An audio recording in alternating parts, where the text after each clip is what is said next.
Once, in a kingdom nestled between towering mountains and endless plains, the land thrived under skies that blessed it with gentle, life-giving rains. For centuries the rivers flowed, fields yielded golden harvests, and the people lived in harmony with the rhythms of nature. Yet as the kingdom prospered, a shadow crept into its fate. One year the skies dimmed, and the rains failed to arrive. The rivers thinned, then vanished into cracked riverbeds. The soil, once rich and black, turned to dust that swirled with the faintest breath of wind. Wells ran dry, crops withered, and the cattle grew gaunt. The kingdom's prosperity crumbled into desperation. The king, a man of wisdom and fairness, summoned his council of scholars, priests, and sages. Night after night they debated and prayed, searching for answers. They performed ancient rituals, sacrificed their few remaining offerings, and scoured their scrolls for forgotten wisdom. But the rains did not return. Desperation spread like wildfire. The once vibrant marketplace became a hollow shell of its former self. Farmers abandoned their cracked fields, taking what little they could carry to join the crowds, begging for food at the palace gates. The king's heart broke to see his people suffer, and he made a bold proclamation. Whoever could bring the rains back to the kingdom would be rewarded with untold riches and a place in the royal court. Weeks passed, then months. Wanderers came bearing promises of miracles, each one a failure. A famed alchemist arrived, claiming she could distill water from the very air, but her machinery faltered in the dry heat. A foreign mystic promised to summon storms with sacred dances, but his movements stirred only dust. Hope grew thin, and the people began to whisper of leaving the kingdom entirely, abandoning their ancestral lands to the sun's unyielding fury. One day a figure unlike any other entered the capital. He was a wandering minstrel, his clothes patched and faded, his boots worn from countless miles. On his back he carried a simple wooden lyre. His arrival went unnoticed. He was just another face among the weary travelers seeking refuge. The minstrel passed through the barren marketplace, pausing to take in the sight of the silent stalls and the hollow-eyed villagers. His heart ached for them, and though he had little to offer, he sat beneath a dry, brittle tree and began to play his lyre.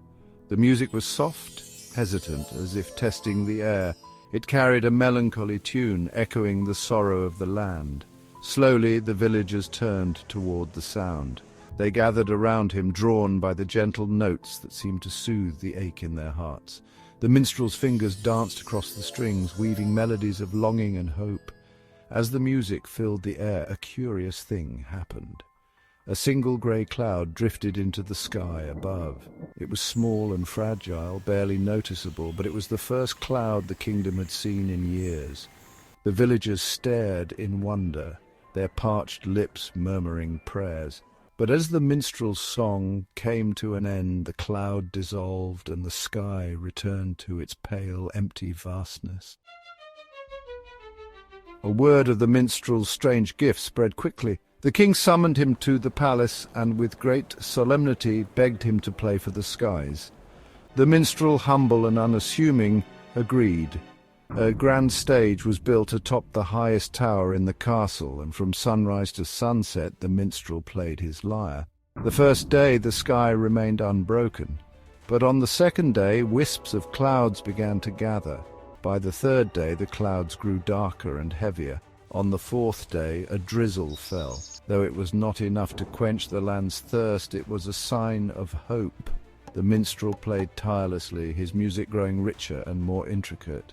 He poured his soul into the melodies, evoking the memory of rushing rivers and verdant forests. The rain responded in kind. On the seventh day the first true storm arrived. It began with a rumble of thunder, deep and resonant like the beating of a giant drum. Lightning streaked across the heavens, and then the rain came, a torrent of cool, cleansing water.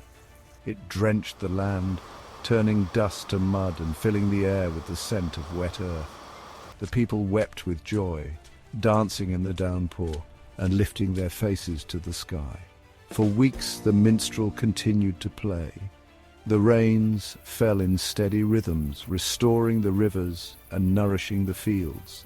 The kingdom began to heal. But the minstrel himself grew weaker. His fingers bled from the constant strain, his voice hoarse from singing alongside his melodies. Yet he did not stop, fearing that if he faltered, the rains might vanish once more. The people, now thriving, began to notice the toll the music was taking on the minstrel. They brought him food and water, built a canopy to shield him from the sun, and sang with him to lighten his burden. But nothing could ease the exhaustion etched into his face. One day, as the kingdom celebrated its first bountiful harvest since the drought, the minstrel climbed the tower for what would be his final performance. His music was different that day, gentler, more tender. It carried the gratitude of the people, the joy of rebirth, and a quiet farewell. The rain fell softly, like a lover's touch, as if the sky itself mourned what was to come. When the music ended, the minstrel laid down his lyre and gazed at the horizon. He closed his eyes and passed away, his spirit carried away on the breeze.